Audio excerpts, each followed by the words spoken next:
주님의 평강 여러분들과 함께 하길 바랍니다. 예.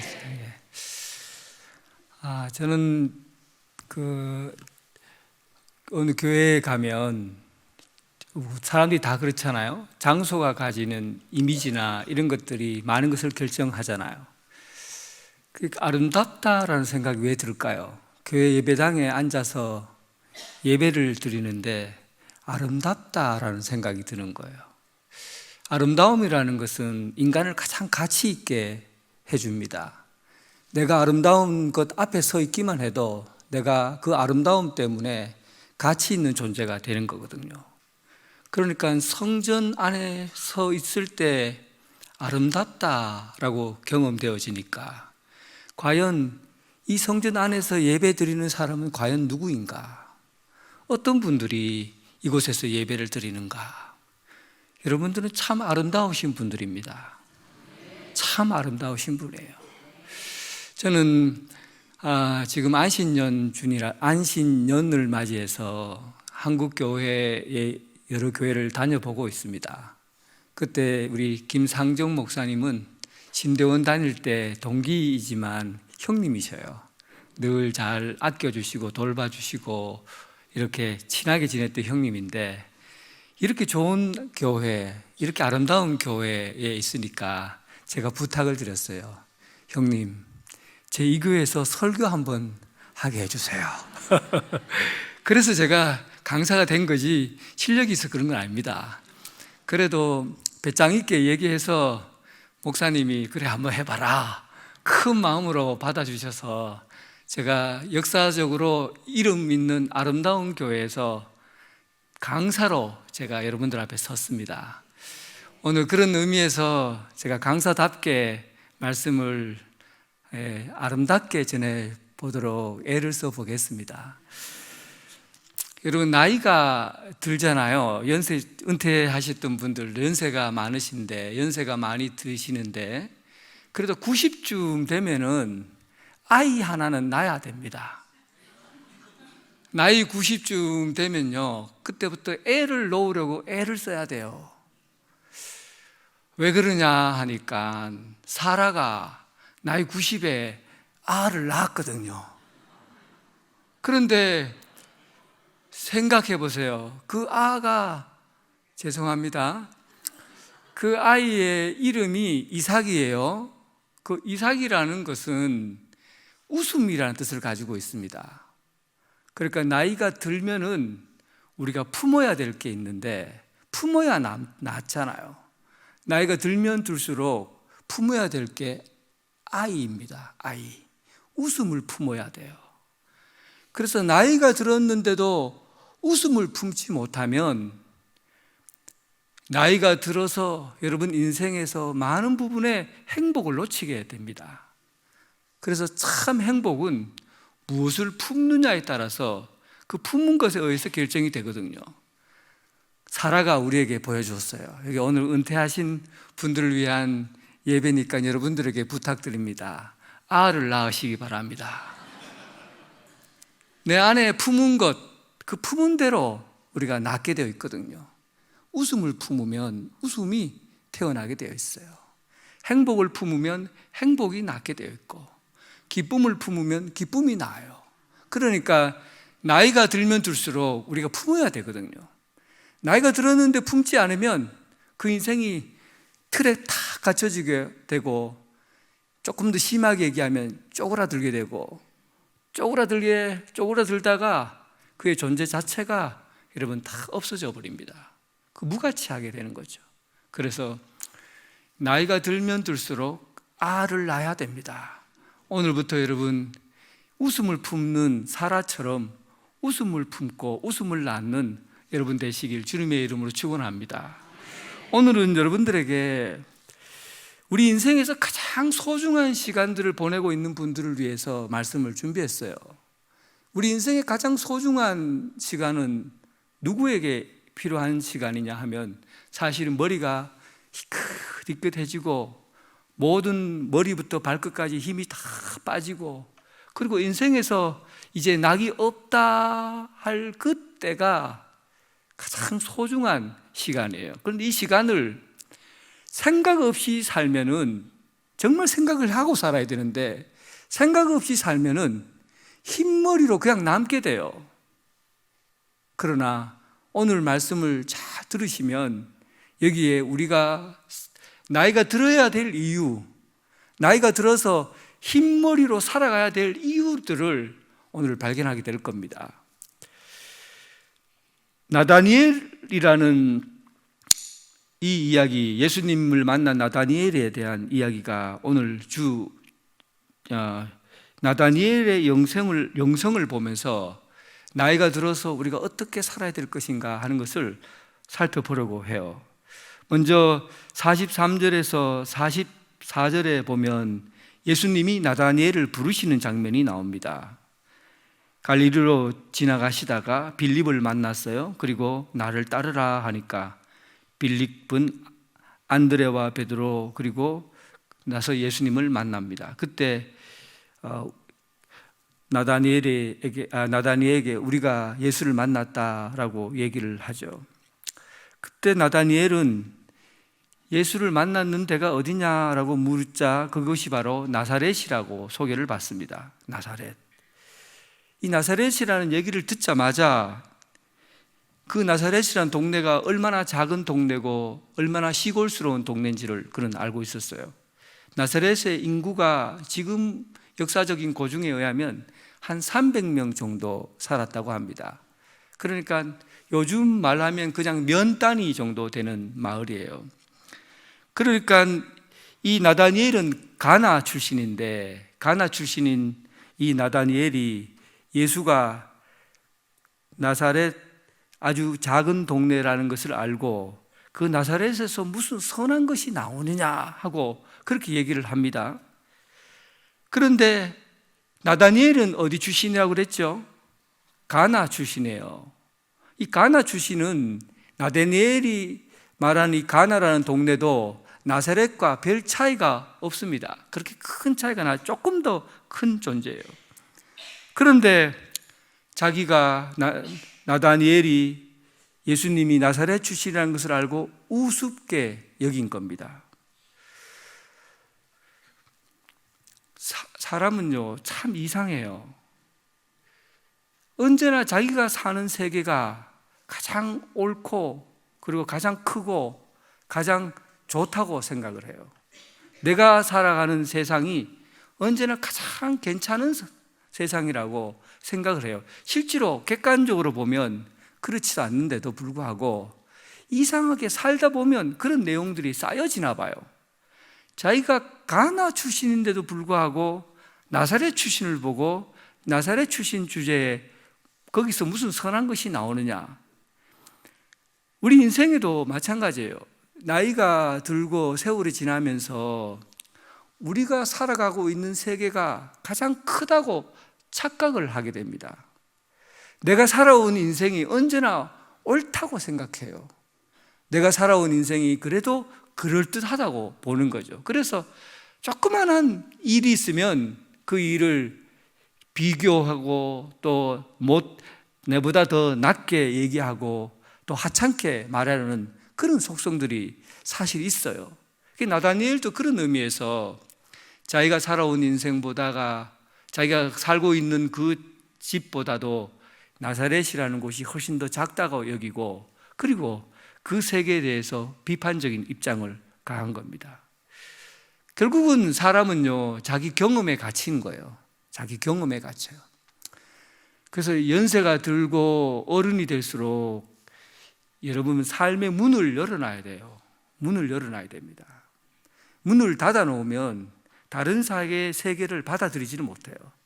내가 닫아놓은 이 문 안에서만 세상을 이해하려고 하기 때문에 문을 닫고 살면은 언제나 폐쇄적이고 남에 대한 이해가 비판적일 수밖에 없어요.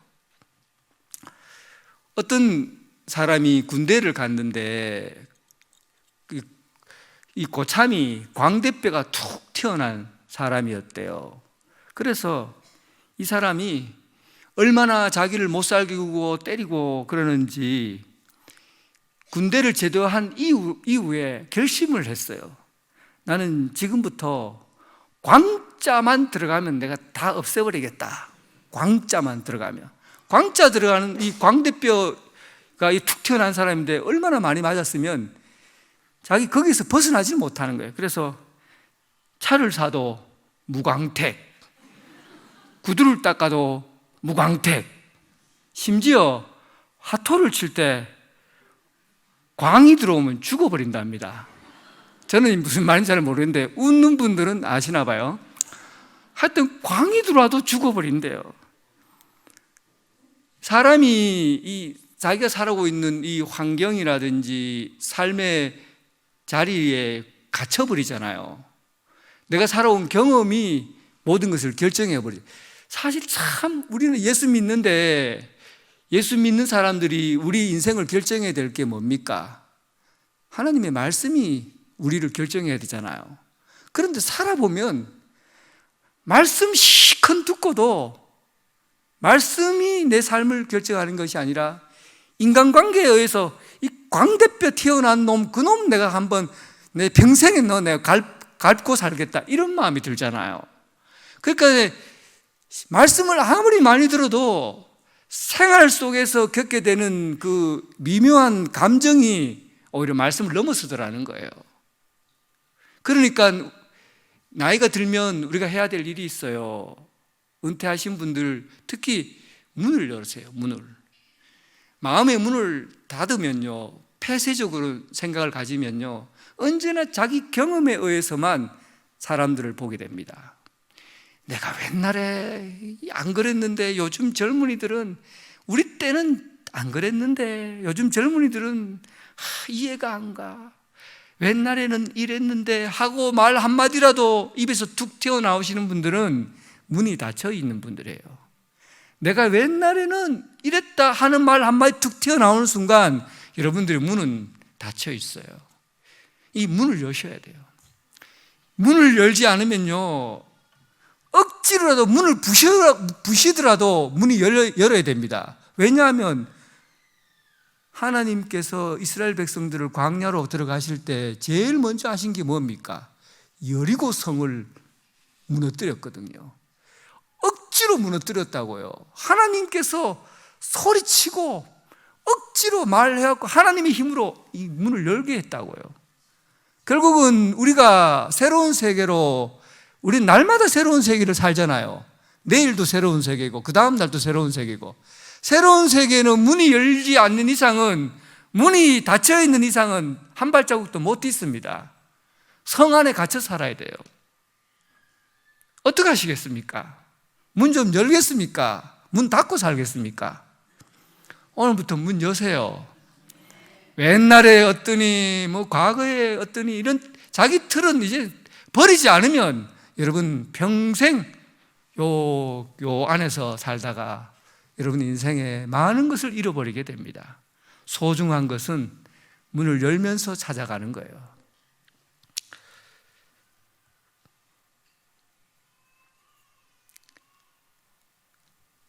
이 문이 열려 있으면요, 노년에 문이 열려 있으면 사람이 찾아옵니다. 참 신기하대요. 제가요, 어려운 일을 다 겪을 때 제일 먼저 찾아가는 사람이 누군지 압니까? 어른을 찾아가더라고요. 어른을 찾아가요. 삶에서 어려운 일이 탁 닥쳐보니까요, 제일 먼저 생각하는 게 아버지고 또 어른들이에요. 내가 어른인데 가면 그분이 무슨 말을 하든 안 하든지 간에 위로가 되겠구나. 어른을 찾아가는 그 어른이 누구겠어요? 문이 열려 있는 사람이에요. 문이 딱 닫혀 있는 사람은요, 아예 생각도 나지 않습니다. 저 어른 찾아가고 싶은 생각이 없어요.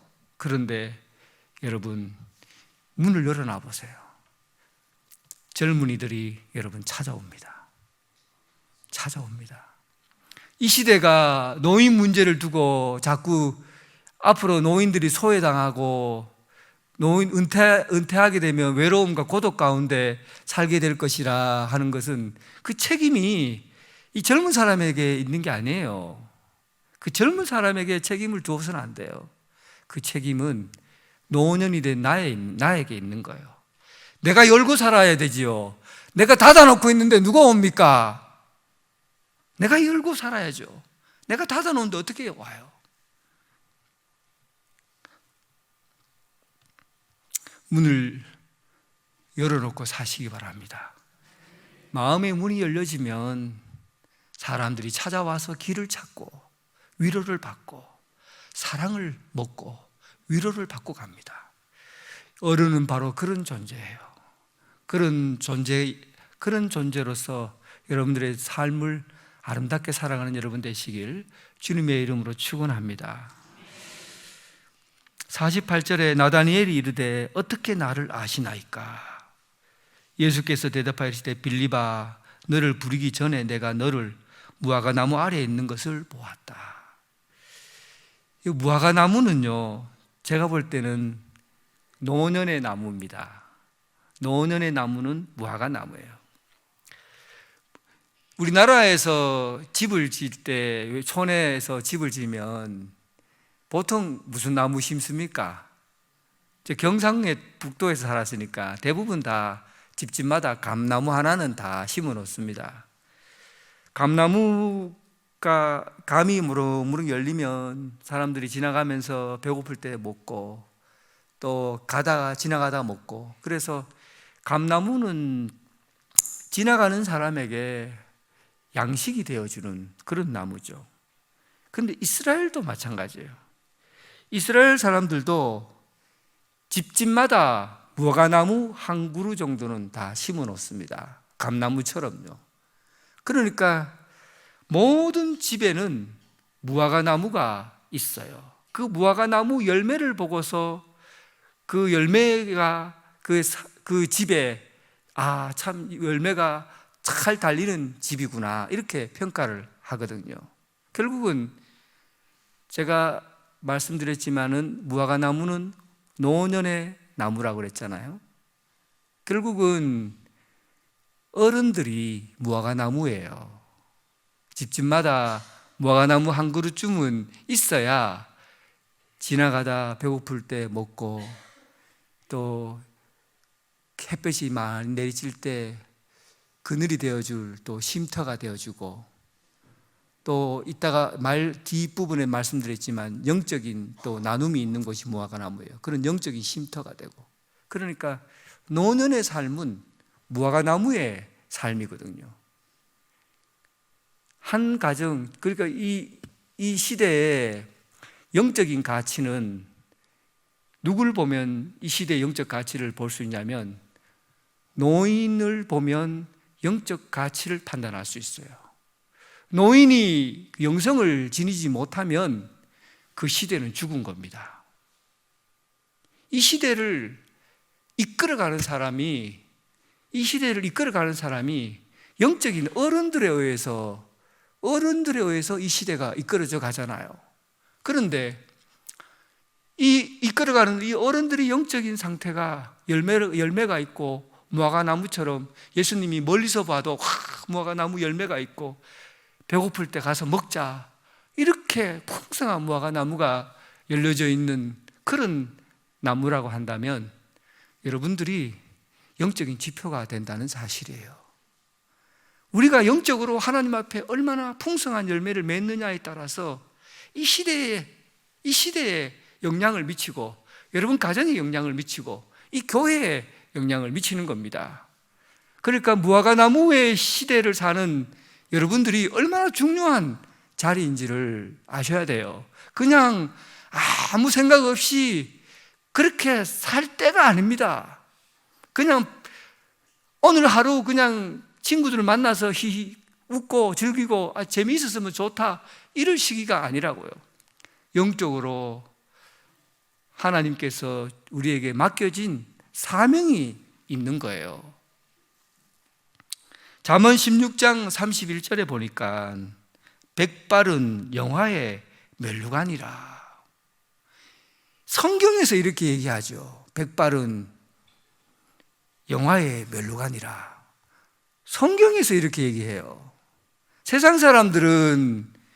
백발을 명하여 멸관이라고 하지 않습니다.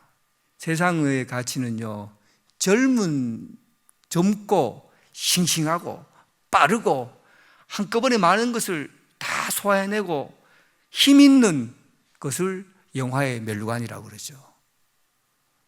요즘 이 시대는요, 백발을 가지고 멸관이라고 하는 시대는 아닙니다. 세상 사람들은요, 백발을 힘이 빠지고 느리고 또 무슨 일을 처리를 해도 손자들인데 묻고서야 드디어 급자를 깨우칠 수 있는, 핸드폰을 해도 손자들에게 물어서야 드디어 깨우칠 수 있는 그런 무능한 시대에 무능한 사람들로 평가를 하죠. 백발의 역할이 그런 거죠. 그런데 성경은 철저하게 이 백발을 영적인 시각으로 보고 있다는 겁니다. 그냥 이 시대가 가지고 있는 움직이는 힘을 가지고 시대를 평가하지 않고요, 영적인 믿음을 가지고 백발을 평가하는 거예요. 그러니까 우리가 늙어도 믿음 생활을 잘하고 예수 잘 믿고 신앙적으로 든든하게 서 있는 사람을 두고 멸관이라고 그러죠.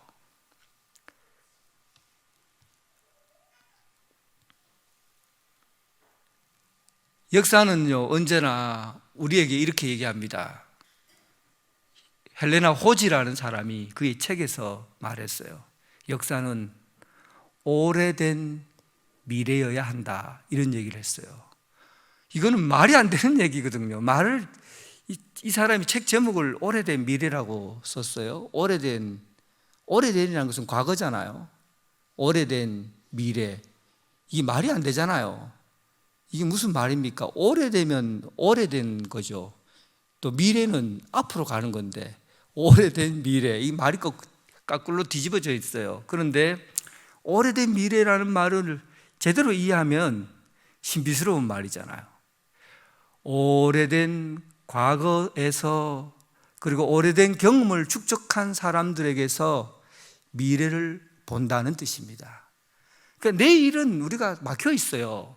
내일은 몰라요. 내일 어떤 일이 벌어질지는 몰라요. 그런데 이 내일을 어떻게, 불확실한 내일을 어떻게 아느냐 하면 오래된 미래인 그 역사적인 현장에 들어가서 거기에서 찾아보면 미래의 길을 볼 수 있다는 겁니다. 그게 여러분들이잖아요. 오래된 미래, 어른들, 오래된 삶의 경험, 모든 역사적 경험들을 다 품고 살아가고 있는 여러분들에게서, 검은 머리가 아니라 흰 머리를 갖고 계신 분들에 의해서 오래된 미래들이 여기 속에 축적되어 있잖아요. 여러분들 갖고 있잖아요. 그러니까 이 미래는 누굴 통해서 보여집니까? 여러분들 안에 있는 경험 안에서 미래가 보여지는 겁니다. 그래서 젊은이들이 자기가 가진 기술적인 것, 인공지능이라든지 뭐 세상에서 있는 과학적인 어떤 발전, 이런 것들에 의해서 미래가 보여질 것 같지만은 실제로 이 세계의 미래는 그런 부분에서 절대 보여지지 않고, 오히려 지금 현 시대에 발전된 그런 양식들은 결국은 미래를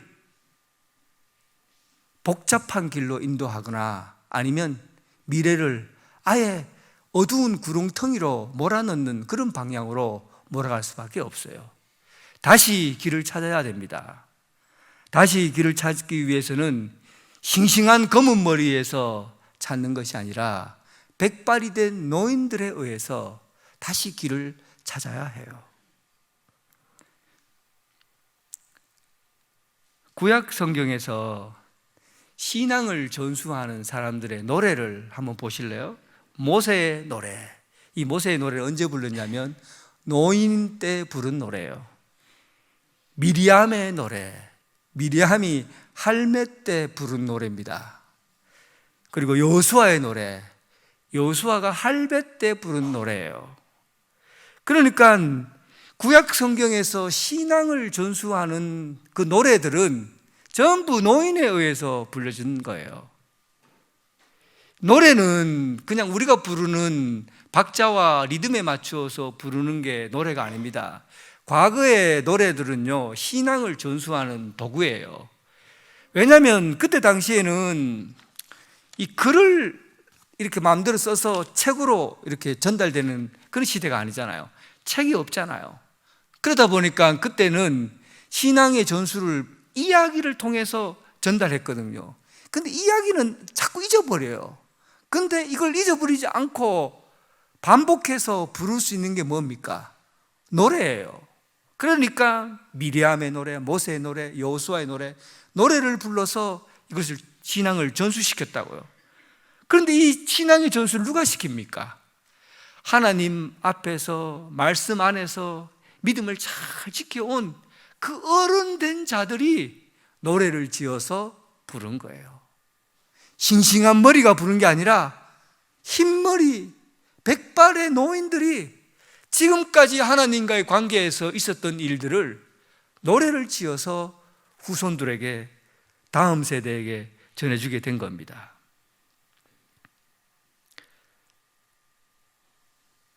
저희 할머니도 어릴 때 보니까 제인데 노래를 자꾸 불러주더라고요. 우리는 집이 뭐 잘 사는 집이 아니었고 저 깡촌 시골에 살았거든요. 근데 할머니가 무릎에 앉혀놓고 노래를 자꾸 불러요. 우리 할머니는 뭐 신앙이 좋은 분 아니었던 것 같은데 딱 한 가지만 노래만 불렀기 때문에 지금도 기억합니다. 왜 이런 노래를 불렀는지는 이해가 잘 안 되는데, 꼬부랑 할머니가 꼬부랑 고갯길을 꼬부랑 걸어가고 있네. 이 노래를 할머니가 왜 자꾸 이 노래를 부르는지, 그래서 내가 그 노래를 하도 듣다 보니까 나중에 우리 할머니가 꼬부장해 돌아가셨거든요. 모든 인생이 꼬부장해지는구나. 길도 꼬부장하고 지팡이도 꼬부장하고 허리도 꼬부장하고 꼬부장한 게 우리 인생을 살아가야 될 길이구나.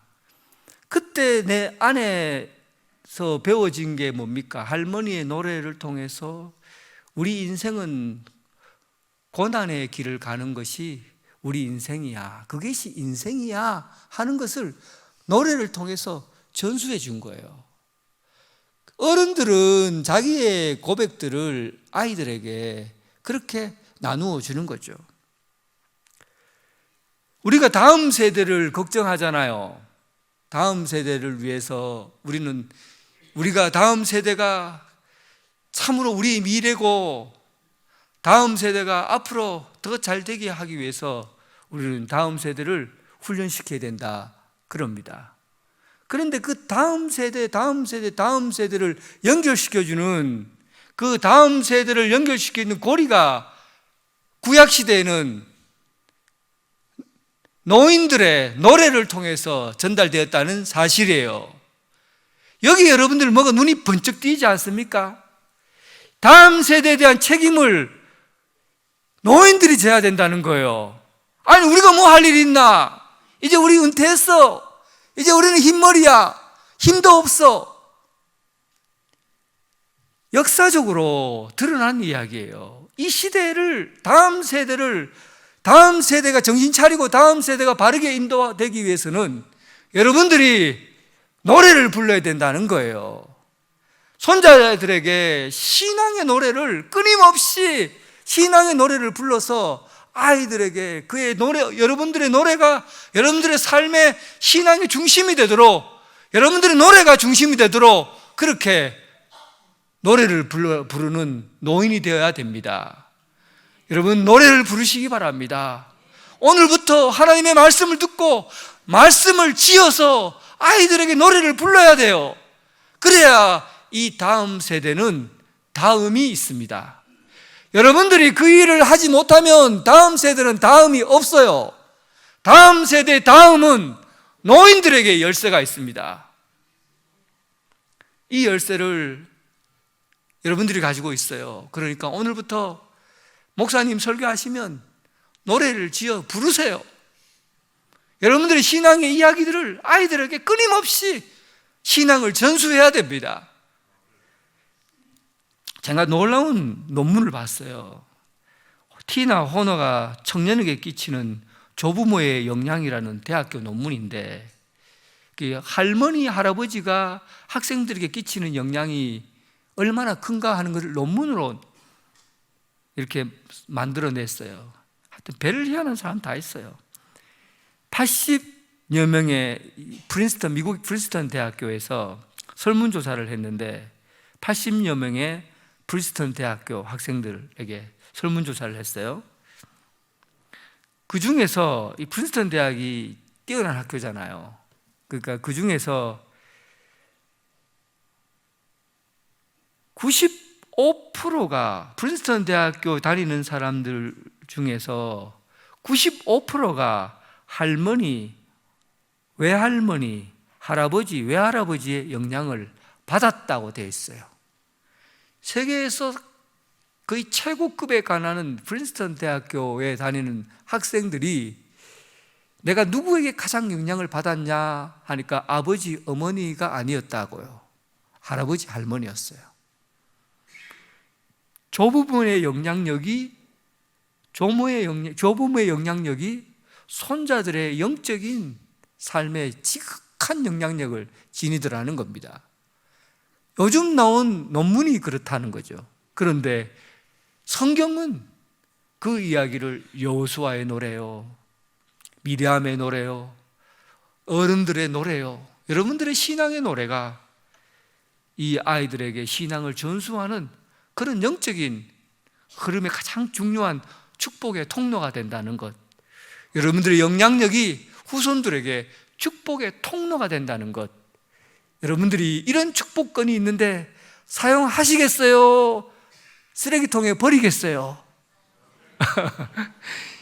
여러분들이 손자, 손녀가 축복받기를 바라잖아요. 축복받기를 바라잖아요. 이 축복이 어디서 옵니까? 여러분들의 입술에 달려 있어요. 여러분들 입술에 자녀, 다음 세대 손자, 손녀들에게 신앙의 노래를 불러줄 때 그들에게 축복의 통로가 열려지고 축복이 이어지게 된다는 사실, 여러분들 그 역할을 감당하는 여러분 되시길 주님의 이름으로 축원합니다. 노년의 꽃은 무화과입니다. 노년의 꽃은 무화과예요. 여러분, 무화과가 꽃이 핍니까? 안 핍니까? 그렇죠. 안 핀다고 생각하죠. 그런데 무화과는 꽃이 밖으로 피지 않고 속으로 핍니다. 그래서 무화과를 노년의 꽃이라고 그러는 거예요. 노년은 겉으로는 꽃필 나이가 지났잖아요.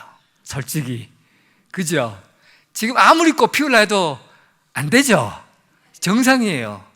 이 뭐 얼굴도 이렇게 뭐 피고 또 뭐 눈도 뭐 이렇게 크게 하고 머리도 새카맣게 해도 그래도 꽃 핍니까? 안 되죠?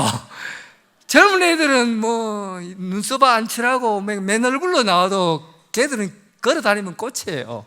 근데 노년은 겉으로 피는 꽃, 폭이 빨리 할수록 건강에 좋습니다. 정신 건강에 좋아요. 그래서 꽃은요, 이 노년은요, 마음으로 피어야 돼요. 마음의 꽃이에요. 저 어른을 보니까 꽃이 활짝 피었네. 이 노년에 피는 꽃이 무화과예요. 무화과거든요.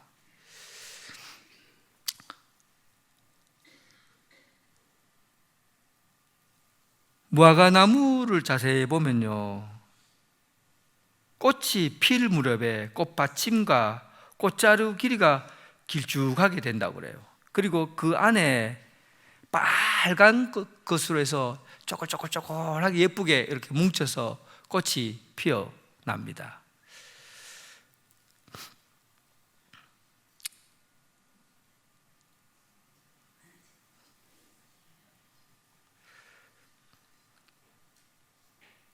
과학자들은 우리를 볼 때 그런 얘기를 하더라고요. 우리는 열 길 물속을 알아도 한 길 마음속은 모른다 그러는데, 과학자들은 이 모르는 세계를 정확하게 알려고 땅속 깊은 곳이라도 기계를 통해서 찾아내고, 그리고 바다같이 깊은 곳도 과학기술로 인해서 깊은 곳을 찾아가요. 그러니까 요즘 과학은 숨겨진 것이 없어요. 또 찾지 못할 것도 없어요. 거의 다 찾아냅니다. 그런데 과학기술이 아무리 발달해도 마음의 깊이에는 도달하지 못해요. 마음의 세계는 과학기술로도 그 깊은 세계를 알 수가 없는 것이죠. 이것은 우리 마음의 깊이는 결국은 신앙에 의해서 결정이 된다고 봐요. 결국은 이 마음의 꽃이 피려면 신앙의 꽃이 피어야 마음의 꽃이 피어지는 겁니다. 47절에 예수님께서 나다니엘을 보시고 이는 참으로 이스라엘 사람이라 그 속에 간사한 것이 없다. 예수님께서는 다른 세계의 사람들하고 좀 달랐어요. 다른 세계 사람들은 사람들을 보면 일단은 겉모습을 통해서 그 사람들의 모든 것들을 다 결정해 버립니다. 국회의원 배지만 하나 달고 있어도 그 사람의 전 인격이나 전 모든 것들이 다 좋은 평가를 주는 것처럼, 또 장관이나 전무나 이사나 사장이나 전문직에 종사한 사람, 이런 그럴듯한 옷을 입고 있으면 그 사람이 삶이 화려해 보이고 좋아 보이잖아요. 그런데 예수님께서는 겉으로 드러난 것을 통해서 절대 사람을 평가하지 않아요. 나다니엘을 보시고 뭐라고 했냐면 그 속에 간사한 것이 없도다. 겉과 속이 다르지 않다는 거죠. 겉과 속이 똑같은 사람이라는 뜻입니다. 그래서 우리가 볼 때는, 우리는 사람들을 볼 때 겉에서 드러난 것만 보니까 사람의 화려함을 겉을 통해서만 판단을 해요. 그러나 오늘 우리가 보고 있는 이 나다니엘은 그 겉과 속이 다른 사람이 아니라 겉과 속이 일치하는 간사한 사람이 아니었던 거죠. 예수님은 그를 보고 네가 무화과 나무 아래에 있는 것을 보았다 그렇게 평가하시고, 이 나다니엘을 마음에 꽃이 핀 사람으로 본 겁니다. 결국은 우리의 마음의 꽃은 이 겉으로 드러나는 것과 속과의 이 겉으로 드러나는 것과 이 속이 다르게 보여지면 그 사람은 꽃이 없는 사람입니다. 나이가 들면 들수록 여러분, 우리가 가져야 될 게 뭐냐면 이 마음에 품는 것과 겉으로 드러나는 것이 일치해야 됩니다. 나이가 들어서 자꾸만 속을 숨기려고 하면 꽃은 속에서도 피질 않습니다. 아주 단순하고 사소한 것이라도 겉으로 드러나는 것과 속에 생각하는 것이 같아야 해요. 제가 목회를 하다 보니까 가장 어려운 사람이 누구냐 하면 복잡한 사람이 가장 어려워요. 겉으로는 너무 신사해요. 말하는 것마다 예의를 갖추고 얘기하고, 또 좋은 곳에 가서 식사도 대접하고 막 그렇게 하시는 분인데, 그런데 그 속은 요만큼도 모르겠어요. 속 생각은 요만큼도 드러내질 않아요.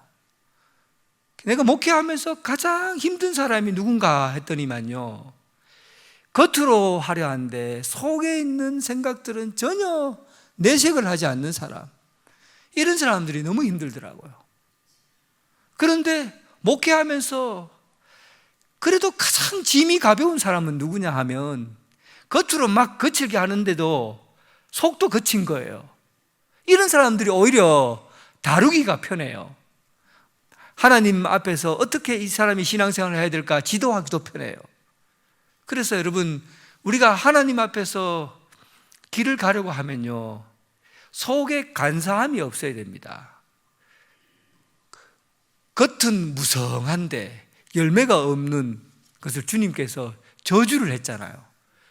나무를 보고 저주하시는데 저는 예수님이 진짜 성격 이상하다.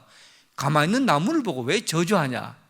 사람 보라고 얘기한 거거든요. 나무 보고 한 게 아니에요.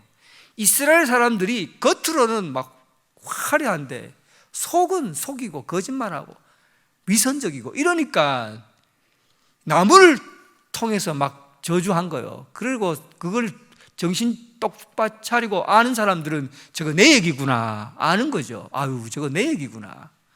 여러분, 마음의 꽃을 피워야 됩니다. 무화과나무는요, 마음에 꽃이 피는 사람이에요. 겉으로 드러나는 것과 속으로 드러나는 것이 언제나 정직한 사람, 이런 사람이 꽃이 피는 사람입니다. 오늘 여러분 인생에 마음의 꽃이 피는 여러분 되시길 주님의 이름으로 축원합니다.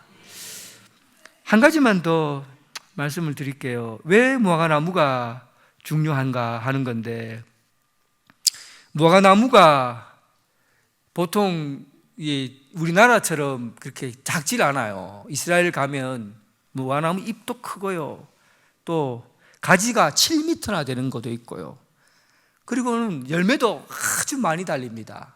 그래서 집집마다 집이 있고 있으면은 그 집 앞에다가 무화과나무를 심어 놓잖아요. 근데 집에 들어가서 사람들이 잠을 자고 거실이 있어서 뭐 이야기를 하고 이런 공간들이 대부분 없습니다. 집이 다 좁아요, 웬만하면. 그래서 거실 겸 또 사람들이 모여서 이야기할 겸 무화과나무 아래에서 사람들이 모입니다. 근데 그 중에서 영적인 사람들은, 신앙적인 사람들은 무화과나무 아래에서 말씀을 보고 기도를 해요. 그래서 예수님께서 무화과나무 아래에 있는 것을 내가 보았다라고, 나다나엘 네가 저 멀리서 나무 아래에 있는 말씀을 보고 있는 너를 내가 봤다라고 한 거죠. 예수님은요, 아무리 멀리 떨어져 있어도 말씀 보고 기도하는 사람에게는 예수님의 시선이 가 있다는 거예요. 나다니엘이 보이지 않는 곳에서, 나다니엘이 깜짝 놀란 거, 예수님이 어디 있었는데 나를 봤다는 거지? 나다니엘이 그 나무 밑에서 기도하고 말씀 보는 것을 예수님이 주목하고 계셨던 거예요. 그래서 우리가 노년을 살 때 어디에서 살아야 되느냐 하면 무화과나무 아래 살아야 됩니다. 여러분 집 앞에 무화과나무 한 그릇씩 심어놔야 돼요. 그 무화과나무가 어떤 곳입니까? 말씀 보고 기도하는 곳이에요. 말씀 보고 기도하는 노년의 삶, 여기에서 예수님께서 우리를 주목하는 곳이고, 여기에서 여러분들의 삶이 후손들에게 말씀을 줄 수 있는, 노래를 부를 수 있는 힘이 거기에서 나오는 겁니다. 오늘 내가 이제 하나님 앞에 가까울 날이 가까웠다, 염색 다 걷어내면 전부 하얗다, 얼굴은 전부 이렇게 하여튼 빗물이 내려오면 걸리는 게 많다 하는 이런 분들은 오늘 여러분들 무화과나무 한 그루 정도는 여러분 집 안에다가 다 심어 놓으시기 바랍니다. 그리고 그곳에서 하나님과 깊은 만남을 가지고, 그 깊은 만남이 여러분 삶에서 후손들에게 다음 세대를 다음이 있게 하는 그런 영광된 자리에 있기를 주님의 이름으로 축원합니다. 하나님 아버지, 오늘 하나님 나라에 가까이 가 계신 분들 하나님 앞에 찬양을 드리고, 그리고 지금까지 살아온 그 인생 가운데서 신앙의 열매를 모아다가 후손들에게, 손자 손녀들에게 말씀으로 먹이고 신앙의 삶으로 먹이고자 하는, 결단하는 이들이 여기 주님 앞에 서 있습니다. 평생에 무화과나무 그늘 아래에서 말씀을 보고 말씀을 먹으면서 하나님의 나라를 위해서 끝까지 충성하는 종들로 살아가게 하여 주옵소서. 예수님 이름으로 기도드립니다. 아멘.